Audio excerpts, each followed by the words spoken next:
all, and welcome back to another thrilling episode of Off the Dome. I'm your humble mirror, Jordan Brennan. With me for the very first time is our amazing artist. Say hi, amazing artist.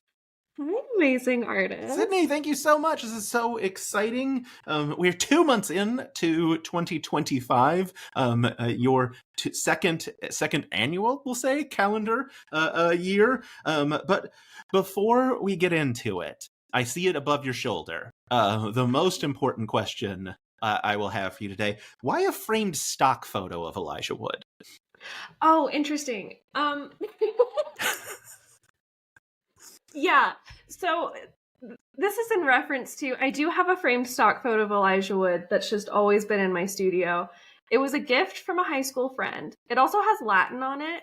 I don't know. It was just like so our sense of humor at the time. She just thought that would be a fun thing to give me. And it was like one of my first items that I had to decorate like an apartment with. So it's just always been there. Incredible. I love it so much. The other, I always like to start with a question so obscure that only you and I know what it's about. Yeah. Just to really be off-putting to the audience right out of the gate. The other one I had was, do you still love butterfly clips in a major way? But I was like, will Sydney remember that Tumblr post from like 6 years ago? I scrolled so far back. Oh my God. I didn't, but I do. Great. I absolutely do still love butterfly clips in a major way. Yeah, it was, I mean, the post was literally Sydney Dean, and I'm here to say I love butterfly clips in a major way. And I was like, and then with like a drawing, like so you funny. With one, and then like a drawing of someone with a butterfly clip in their hair. It was a great post. And I was like, as I was writing down the question, I was like, this is gonna be too obscure. This is gonna be like, anyway, this is exciting. You've done a lot of cool work, generally speaking. But like I said, I can see calendar above your shoulder. You've had 2 calendars now for Dimension 20, which is incredible. They're amazing. Everyone loves them. Everyone loves them universally. Obviously, it's why you got asked back for a second year. But how did that process come about? Who reaches out to be like, hey, will you draw us a calendar? Yeah, I was just minding my business, drawing pictures. I had made some Fantasy High fan art because I got way deep into watching it while I was drawing in like 2021, 2022. And it never got like any interaction from anyone official. I was just like posting my little drawings. But I got an email out of the blue from Randy, who's the head of merch at Dropout, asking if I could submit a portfolio of like basic like landscape and environment illustrations for a calendar project. And I screamed. I was so excited. Yeah. And I submitted the portfolio, was like pretty sure I wasn't going to get it. And they ended up going with me for it. And it was very exciting. And that was 2023 that I made the first calendar for 2024. And now I made a second one for 2025 that's out now. Yeah, and we were talking about it beforehand. We believe still available in the Dropout store and for a discount Yes. because it's February. It is February. Or whatever month it is when you're watching this. I remember when the calendar dropped last year, people were like, the amazing, like basically, I mean, because they aren't particularly expensive in terms of like calendar, and also like just like cut out that picture and you got just like beautiful art. 12 pieces of art. Is it 12 or is it 13? My brain immediately was like, it's 13. We did an extra month. So cool. How did you get to choose which seasons you wanted, or was it like we want we want Fantasy High, we want Miss Mag? How did that go? I think they provided me with the list of seasons, but I had a lot of freedom when it came to choosing scenes. They would sort of give me like prompts or like ideas of what they were thinking for the first one. And I would like run with that. And then for the second one, I sort of pitched the idea of having it be more character driven, because I think the concept for the first one was more just like the worlds or like the environments of Dimension 20. And for the second one, I just wanted to put all my little faves in there as much as possible. And so from there, I think I would pitch like a few scenes, and they would pick which one they thought would be best, and yeah, go from there. That's super cool. Yeah, I mean, obviously, like, two Miss Mags, right? We had Miss Mag season 1 for the first calendar, Miss Mag season 2 for the second calendar. And I mean, did they give you like, did you get to see episodes early? Like, how did you know what to draw for your Miss Mag season 2 calendar? Yeah, so I for the first calendar, no, and then the second one, I really wanted to be like as up to date as possible. With like whatever seasons were out when the calendar dropped, because we work on it pretty early. We start work on it like pretty much a year ahead of time.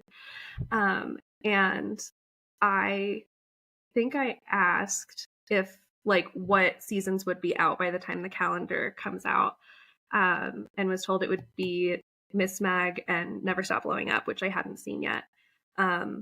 And the plan was to have a meeting with Sky, which I did, in which Sky would just try to like relay to me what happens in those seasons. And I was just flipping through my notebook, and I still have my pages of notes. It's chaos. Like, if you can imagine Sky trying to like verbally communicate the events of Never Stop Blowing Up. Impossible. So that, yeah. That you could draw a picture out of it. Like, it was a wonderful meeting. It was so much fun. But I think I ended up asking if I could see like the episodes or an episode from like each scene that we thought we were going to go with. So I got to see, the seasons early, which was my plan all along. That's solid work. Yeah, it was funny because like people started getting the calendar before the finale of Miss Meg 2, and people were like, wait a minute, do we know what's going to happen because of the calendar?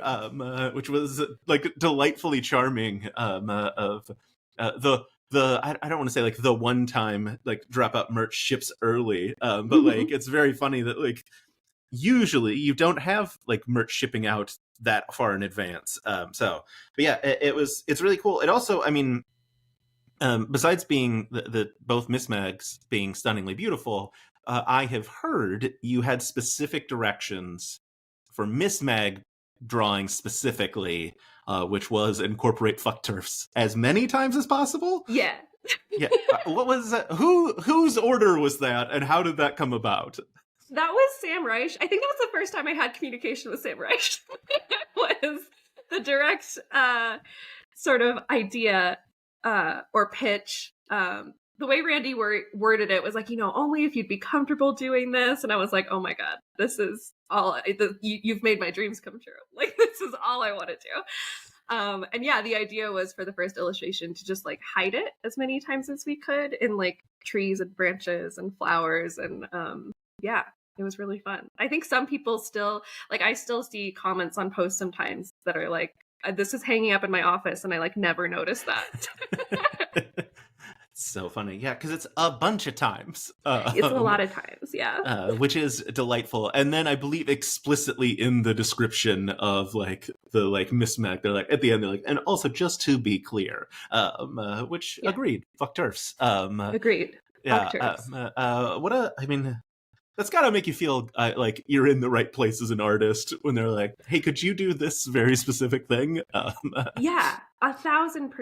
Well, and I adored Miss Mag when I first watched it because like I was a huge Harry Potter fan growing up and like I've seen your art of Draco and Harry holding hands. Listen. Don't blow up my spot like that. No, it's 100% true. Like that was the whole reason I started like making fan art and like posting it on the internet and getting any sort of like audience was because of Harry Potter fan art. And I loved those worlds so deeply. And then obviously had like a big falling out of love with it phase. Yeah. And so Miss Mag was really the first time I had like thought about it since the breakup. And it was just such a lovely way to like come back to like those themes or like the idea of like a magical world. in a way that felt like more safe and comfortable and queer and filled with POC characters. Like, I loved it. So yeah, to be asked to do that illustration felt very like full circle for my career in a really cool way. That's super cool. Yeah, it's super fun. Someone said, and I find this really to be true. I have a Patreon where I like let people suggest questions, and someone wanted to know like how you specifically choose perspective when you're drawing, because your like the framing of your art is so cinematic, and like how you like what is your process for that? That's a really good question. It is something I think a lot about. I'm trying to figure out how to describe this verbally. So I took a class one time where we were really like, it was called painting drama. So the concept was like how to make a composition that like evokes the most feeling out of like a viewer. And a lot of it had to do with like leading the eye through different like basically if you look at like any one of my paintings or like most paintings, there's a swirl that happens. And the middle of the swirl is kind of like where you want the focus to be. And I think that's used a lot in like film, like when people are thinking of how to compose shots. And yeah, I don't know. I do, when I'm sketching, like I have the swirl the most in mind. Like that's like the bare bones of it. And then obviously add all of like the painting and the detail and the color over top. It's super fun, and really cool. Yeah, I really like that question because I do like I don't understand how to draw. Like I can't do it. So like it's like anytime I see anything that's like that looks like a thing, I'm like amazing. And so like especially with like your art, it is so cinematic. Looking at like going back through and looking at the calendar stuff was really just like. It's like a punch of motion and excitement in each one, which is really cool. And thank you. Obviously, like Miss Mag was great. Your Miss Mag drawings, I should say, are great. Are there others? What other seasons were you like really excited when they were like this one too? Yeah. I was really excited about the Fantasy High illustration this year. Both of them. So I did a sophomore year one and a junior year one. Because those were like so character driven. There's one that's for sophomore year, it's all of the gang in the hang van. That was just like so fun. It felt like I was being paid to make fan art of these characters that I love very, very much and probably would be making fan art of anyways. So yeah, I was really excited to do that. My favorite non-intrepid hero season is Court of Fey and Flowers. So I was also really excited to do that one and there's a little Jeremy Renner in it. So that was fun. Amazing. Yeah. Oh man, someone just made a TikTok trailer of what the Green Hunter, is that what they call it? I saw that. I've been tagged in that 100,000 times. So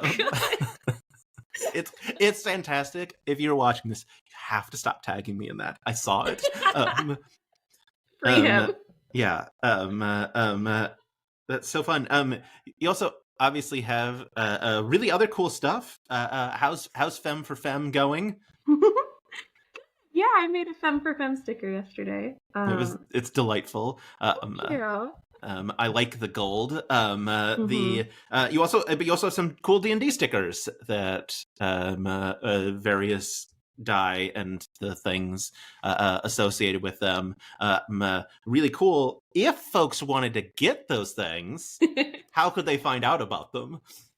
They could totally check out any of my social media. I'm like at Sid Sketch on Instagram, or go to my website. I'm sydneydeanillustration.com because I'm going to do a store drop soon there on February 28th. So that's so soon. That's so soon. Normally I save those kinds of plugs for the end, but also people on average watch about like 15-ish minutes of my interviews on YouTube. So like it feels like a smart thing to do earlier in the thing. One of the other is it? I don't know what month Stoats were. Stoats was one of the months. This month. It's this month. Yeah, it's February. Okay. I don't know the months either. Because like that's not something they tell me until I get the calendar, so I don't have them like super memorized. But yeah.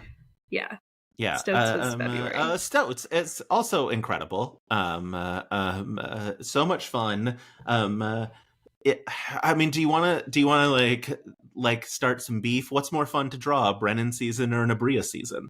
Oh boy. With the knowledge that she might see this. He won't, but she might. So here's the thing. I have met Bria, and we did conspire to, like, my dream is to work on the projections one day. I would really love that. I would love to work with Ruby and Derek, and like, I think that it's brought such a cool element to the show. And immediately, the second I met Bria, I was like, Court of Fane Flowers, season 2, please, me, consider. And we just like had dreams. Yeah. We discussed dreams and visions about that for a little bit. So I gotta say Bria. I would probably say that anyways, but yeah. Super fair. I do actually want to know about, I don't know how many times you've met Bria, but I have seen video of you meeting Bria once. And what is it like when Bria, and obviously Erica, so excited, but Bria's so excited, she stands up and shouts, "Everyone shut up," at everyone else in line, because you are showing, I'm assuming the hoopty is what you were showing them. Yes. How'd that feel? Yeah. Exciting. I hadn't, I'm in Colorado, so I haven't met anyone really. But they were, at this random small Colorado convention. And I was like, I should just go.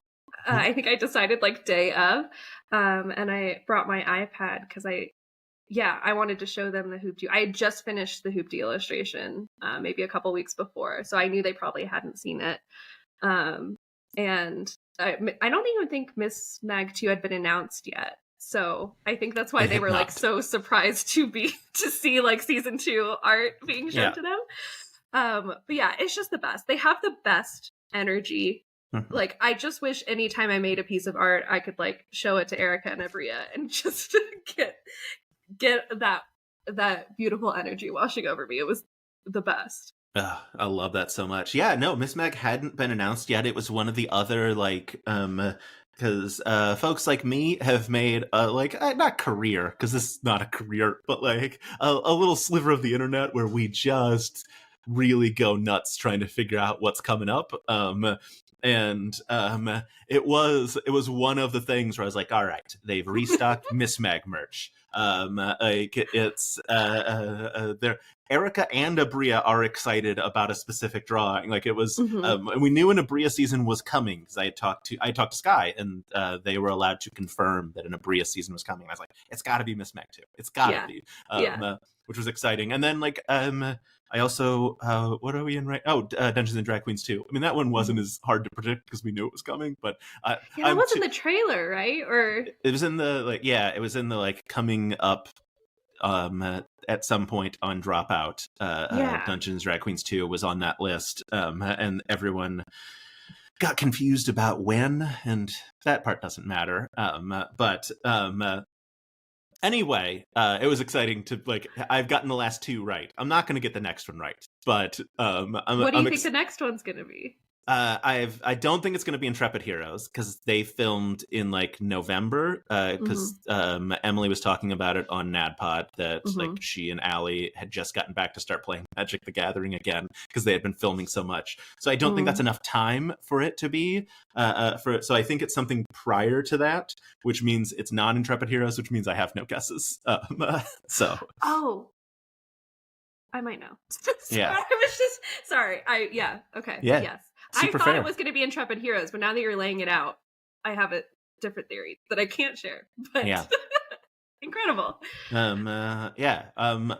Sometimes I will say things and people are like, is this from insider information? I'm like, I wouldn't be saying it publicly if it was. Like, I'm not going to burn bridges so that I can like get an extra 1,000 views maybe on TikTok. Like yeah, I was the worst when I got sent the episodes early. I was like, why did I want this? Because all I wanted to do was talk about it. Like, yeah, it was torturous to get to like watch Never Stop Blowing Up and just be like, I'm in this hell. I'm in this fever dream. This fever dream where I know what the best ever season of Dimension 20 is, and no one else can know. Yeah. They used to send out episodes early, but like just like a couple of days to like a week at most. And they did that with the junior year premiere, and they sent it out a day early. And so I was watching it, and I had a similar reaction to a lot of people on the internet, where we were like, "Wait, did I just forget who Squeam is?" And the problem was I was watching it by myself and no one else was watching it. So I couldn't check in with like thousands of other people who were also having that exact moment. So I just had to like search Dimension 20 Squeam. And when nothing popped up, I was like, okay, there's not a wiki page. Dimension 20 fans don't miss a character. This is this is new. Got it. I get the bit we're doing. Okay. That's one of the things in these notes from Sky. The finale for junior year hadn't come out yet, and we hadn't decided what that illustration was going to be. And I just have underlined like 10 times that Sky mentioned that Squeam comes back. Yeah. Like that was all I was tracking. Yeah. Important stuff with a tray of cortados, and per Jesse Heron, I believe, who made the mini, they are tea-based lemon cortados. So that's attention to detail. That's high art. I in an interview with Jesse, I think that's who made it. I'm like 95% sure that's who made them. I was like, are they tea based? And she was like, I don't. I was like, you made them. You get to decide. You get to she's like, then what is canon? She's like, and then yes, you brought tea based lemon cortados, which is obviously not a cortado. That's one of my favorite things in the world. How mad Siobhan got at them ordering a drink the wrong way. Delightful. God, I guess at this like a valid question. How did you get into Dimension 20? Like, what was your gateway into it? I have been a big McElroy fan for a really long time. So I got 20 Fungalore poster written in my notes. I'm ready to ask you about it. I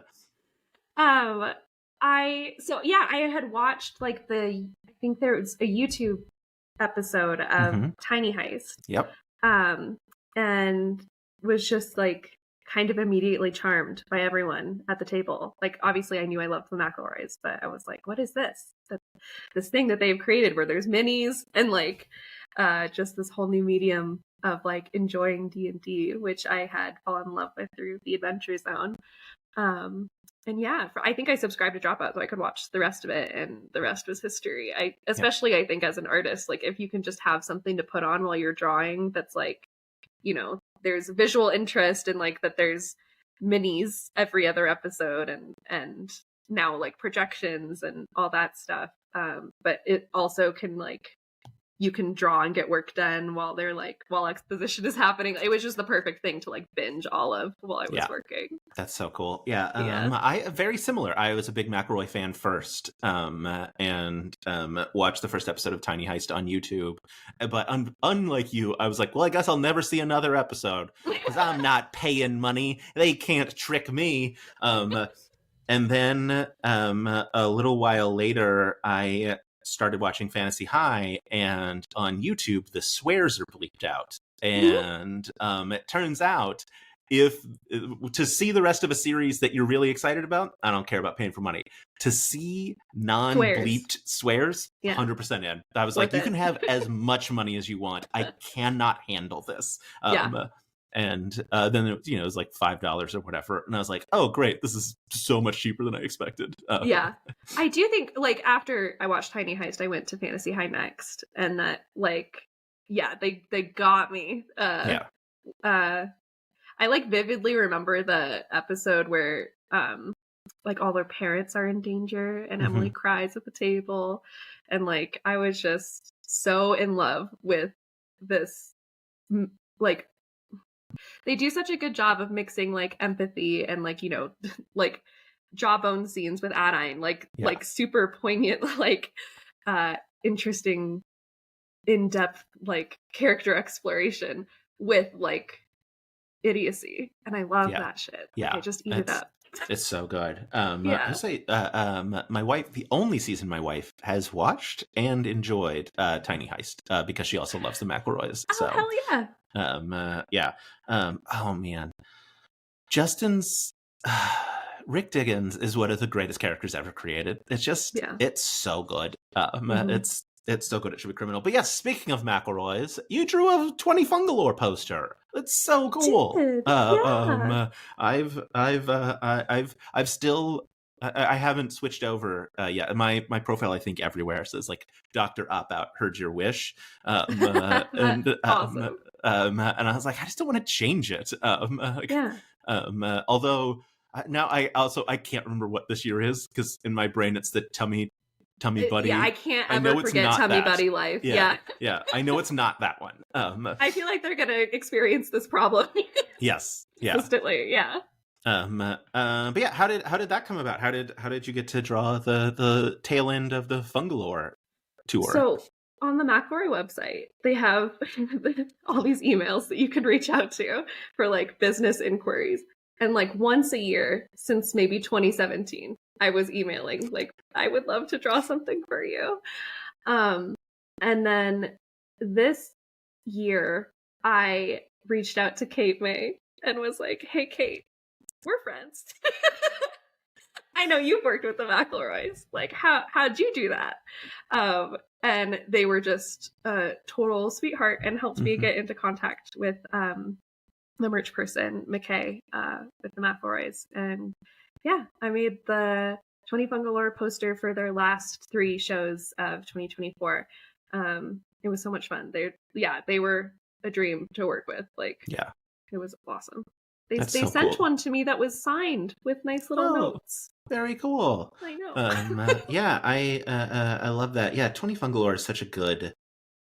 It was perfect. It was a perfect naming of the year. And yeah, that's super cool. Yeah, I will also say, like, periodically people ask me, because like I have this very weird channel. Like I said, like literally I'm interviewing Danny Carr from Critical Role later today. I talked to Tamara Levine, director of Very Important People, yesterday. Like, it's a very weird thing, and people are like, how did you do it? And I'm like, hey, you just gotta know people at some, like, you gotta make contact with people. Yeah. But like that, like not like knowing, like, it's not that you have to, it's not that you have to be a Nepo baby and like know someone prior, because I didn't know anyone, but I just kept like connecting dots of like, all right, like once I landed a Sam interview, then every intro I never had to make after that was like, I've interviewed Sam, so that people be like, well, he must be legit. Yeah, there's credibility there. Yeah. But yeah, I love that Kate helped you connect. Yeah, Kate's the best. Yeah, so kind. I ask Kate a million questions all the time, and they are always really sweet and helpful. Yes. Yeah, I have some Kate May art in that closet because I don't own enough frames to hang it on the wall yet. But it's there, and I'm excited about it.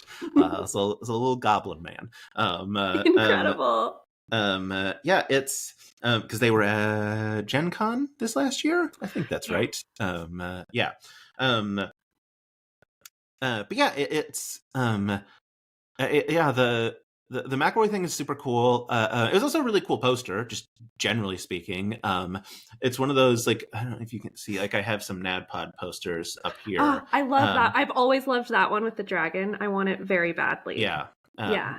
Yeah, though I have another one over there that I'm not going to move my camera because then everything gets wonky. But I have 3 hanging, and I have one that I haven't hung up yet because I go to a lot of their shows, as it turns out. It became a weird tradition. It was a weird thing where, like, it was I live in Austin, They came to Austin and to Dallas, so I went to both of those shows. But they had one poster for those shows. But so I got that one, and then I happened to be in New York for work the week they were in New York, and I was like, well, I gotta go. You simply have to at that point. Yeah, I mean, it's fate. So then the Savannah show, which was I don't know if you listened to NADPOD or not. But, I do. I only listened to campaign 1, and then the Dungeon Court, and also Hot Boy Summer. Gotcha. But the other ones I'm still catching up on. Yeah.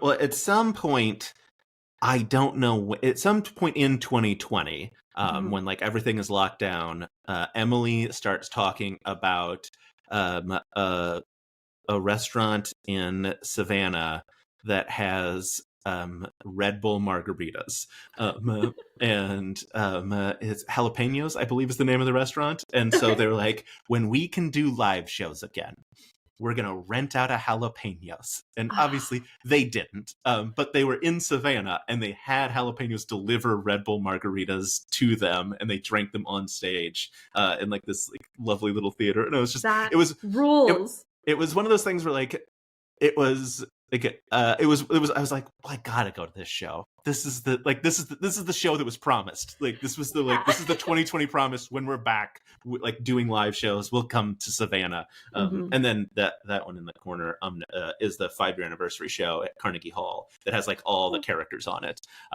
So cool. That one was very silly because people on the internet paid for me to go. So sometimes you beg people for strangers for money, and they do it, and it works. I wore a tuxedo to that one. It was very fun. That's awesome. But yeah, I guess this is a sort of a transition. Is there like a dream, not dream, like, because obviously like you've gotten to draw for a bunch of really cool people, but like, is there like someone out there that you're like, that's the one I want? It's like, I want to draw a NADPOD poster, or like, what's on your list? That. Yeah, NADPOD's definitely next on the list. I would really love to work with them. Worlds Beyond Number, I'm also not caught up on, but I'm in it right now, and I would love to work with them too. Yeah, just anything. Like, I love. I found out you through love making fantasy. a calendar. I love fantasy, and I think making like art to bring to life like these TTRPG moments is like does something to my brain that I really love. Like, it's just it uses all the parts of my brain that I find really fun when I'm making art. So more of that would be wonderful. I would love to keep making stuff with Dimension 20. Like I said, I would love to like be involved in the season or with the show one day. And keep making merch too. But it's kind of what I'm thinking. Yeah. I kind of had a crisis about that a couple months ago, where I was like, Dimension 20 was the top of the list, and I got that first. So now I'm kind of like working down. It's like some weird happenstance. They reached out to me, and I think that's how Kate May's like thing. It was like Dimension 20 top of my list, and they're like, how about we work together? And now like has to figure out like, oh, what else I do? Like, So we're trying to figure it out. But yeah. I would love, like I said, like I told Bria, like my ideal season in my head. Obviously, I would love to do something new, like that isn't a sequel, but I would love to do a Court of Fate and Flowers season 2. Yeah, would be the dream. So good. It's so good. Yeah, and obviously, like, Worlds Beyond Number. It's too good, and it upsets me. It's like maddening. Yeah. Yes. Like every bit of it is so good. Like beyond just like Brennan's world building, like obviously we're going to get into an Bria season here, I think this year. I'm not 100%. They have said this year, but they haven't finished recording the arc that they are currently on yet. So like I'm just saying, it's February. But you know, like getting like Brennan's world building is obviously incredible, but like Bria and Erica and Lou have made such interesting complex characters that I am so in love with. Just like the splitting the party a thing, obviously, like you don't do in D&D, but for them they're like, it'll be fine, Brennan will figure this out. And just like such like I've talked about this with other folks somewhere, but like the inter-party conflict that at 99% of tables would be a disaster and is so good because they are so not only so talented but also so trusting that like it's not going to break bad is that's next level. It's just like a gift to be able to see people like top of their game role players like execute things like you said that at any other table would be a disaster, but because they've like built that trust and like that skill level and like that empathy that you need for that kind of role play, like it's just a gift to be able to consume it. Yeah, and then obviously you have Taylor and Jared making magic with the music and sound, and like I remember early in the days someone said like it's like listening to NPR but for like fantasy actual play, and it's like it's because you are just like transported into the world. It's I am current on NADPOD and Worlds Beyond Number. I am. That's exciting. But I am 130 episodes behind on Critical Role, so I am a little bit backlogged on that one. I have never watched Critical Role. That's one I should dive into, but feels daunting. It is incredibly daunting because every week you fall another 4 to 5 hours behind if you aren't like constantly consuming. Or in the case of the finale, 8 hours behind. They had a full work schedule. They had a full work day for folks to watch the finale. I just saw a Bria in New York. I was there for work. You know this. I'm explaining to folks. You know this because we were doing the weirdest time zone math. Because you're in Mountain. I'm normally in Central, but I was in Eastern trying to figure out like how to make sure that I was going to be in like that when I added it to my calendar, it would be right when I got home. But I saw her at 20-Sided Tavern, and we were I was talking to her about Critical Role, and I was like, I'm 130 episodes behind. I'm on 132 of campaign 2. And she's like, you have so much left. I was like, I know. Just like there's a random episode in campaign 2 where it's 5.5 hours long. It's not the finale. It's not anything special. It's just they're playing like unlike Worlds Beyond Number or Dimension 20 or even NADPOD, like there's such little editing, and they're playing like not real D&D, but like like they're rolling on tables to be like, all right, is there an encounter today? And they rolled poorly, and then it was a 5-hour encounter. Wow. And I was just like when I queued that episode up, I was just like, come on, I don't have time for this. Which is why I've fallen woefully behind. But it's Anyway, have you watched any of Critical Role? Have you seen like Brennan's or Bria's stuff, or is it No, I've seen clips of it. But it looks incredible. I want to catch up on it just so I can get to those seasons. I would say like the Brennan's Calamity run takes place thousands of years before the like the campaign that they're in.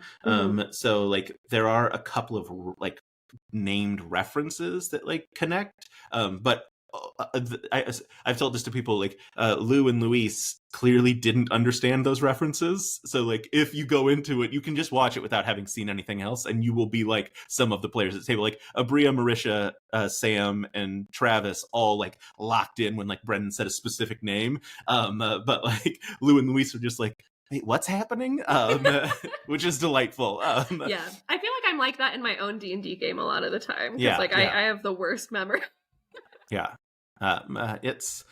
have my notebook here, where literally like I was playing like a couple of weeks ago, and I said, I just have a note that says, and then I read what the note was, and I was like, I don't know what it's in reference to, and I'm the DM, so I really need to know.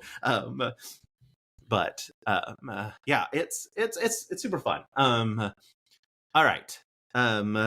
I have other questions that aren't just me rambling about other things. And now I'm trying to find them on my list. Oh, Reverie Puzzle. It's so cool. The only thing that I'm annoyed about is there's just one. And it feels like it should be a series. There is And there's another one coming out, I think this summer. Amazing. That I finished. Yeah, can you tell folks about the Reverie puzzle for people that haven't seen it? So Reverie Puzzles is like a boutique puzzle company. They make really beautiful, like huge puzzles, like all themed around reading. And the one that I made with them is of me and my dog in a rainbow library. And it's like genuinely a fun puzzle to put together because there's a lot of like gradients and rainbows and stuff. So I don't know. I think it's cool, and I think you should buy one. Yeah, it's very cool. It's super beautiful. It's you on like a ladder in like a library with your dog. I also love that on your website you have the reference picture of you on a step ladder in front of nothing. So there's good. A lot of those for the calendar too, of me like trying to hold a dagger or like trying to like various poses as different characters, because I don't have a full understanding of anatomy if I don't take a picture of myself doing it. Yeah. Let's run. How's the dagger collection? Is it good? You got enough to choose from, or? Yeah, I'm usually holding like a hairbrush. Fair. Yeah, so it doesn't look super dope. Yeah, I think if I were to start collecting daggers, that would sort of help me take more reference pictures because it would be more fun because I would look more cool. Yeah, that would be, and that's good social media stuff, just like you with daggers. I think agree. They let that. Did they allow daggers on Instagram? I don't know what the rules are anywhere. They should. God, what was it? I made a TikTok video not that long ago where I was doing this like a sketch where I was both parts, and it was supposed to be like a time travel thing, and then I had a knife and I was going to murder the other version of myself, and someone commented, they're like, "Can you put a knife on TikTok?" And I was like, "We'll find out." Haven't been arrested yet. Yeah, my account's still up, so as far as I know, we're good. It's so funny. I was also super curious. Like, obviously, like you've made now like 26 pieces of art for Dimension 20. How's the fan reaction? What is like? How does that feel for you? It was really cool. Yeah, I think I am the sort of person who overthinks a lot and like puts a lot of pressure on myself. So at some point I just I started like a folder on my phone of like nice things that people had said about the calendar that I would like look at, especially when I was making the second one.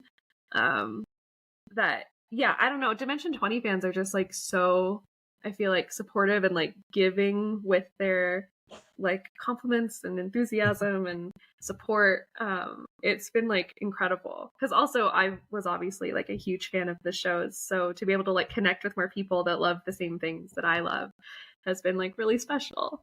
Yeah, that's so cool. Yeah, I have somewhere on my computer, I don't have any idea where, I have a folder that's called "Open This If You Want to Cry," and then it's screenshots of nice things people have said to me when I was teaching, like, God, however many years ago it was, 2020-ish, I don't know.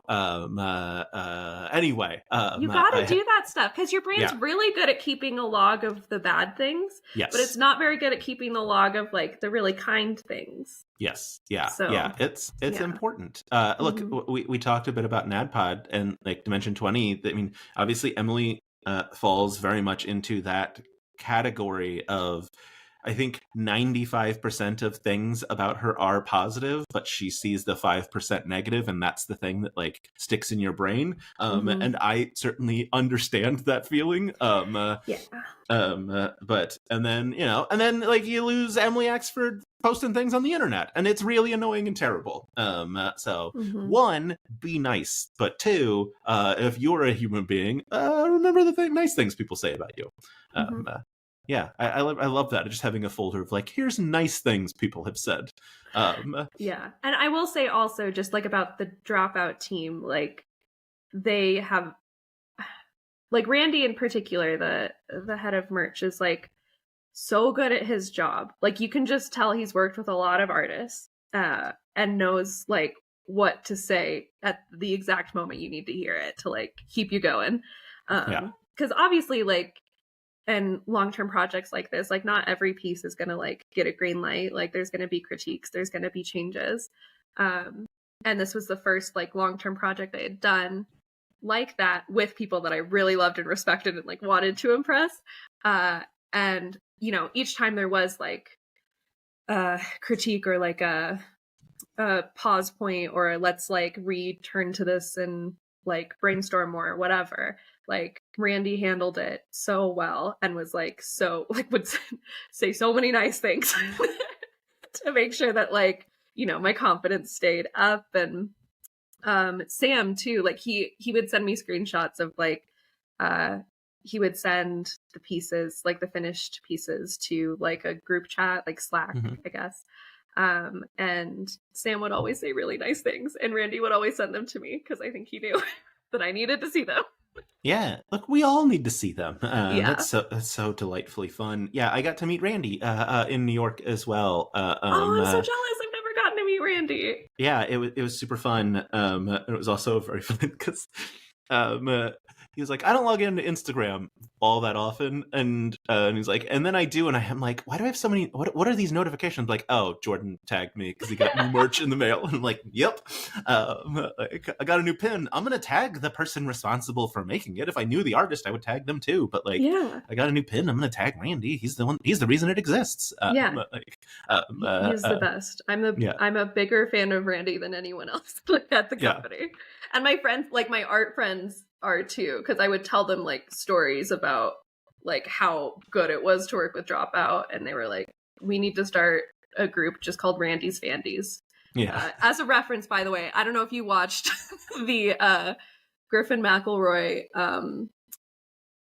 Peacecraft run. I did not. Okay, so his character in that was Randy, and there became a Randy's Fandies group. So many layers of inside jokes, but like, yeah, I love it. Yeah, every artist that I know, I turn into a fan of Randy McKay.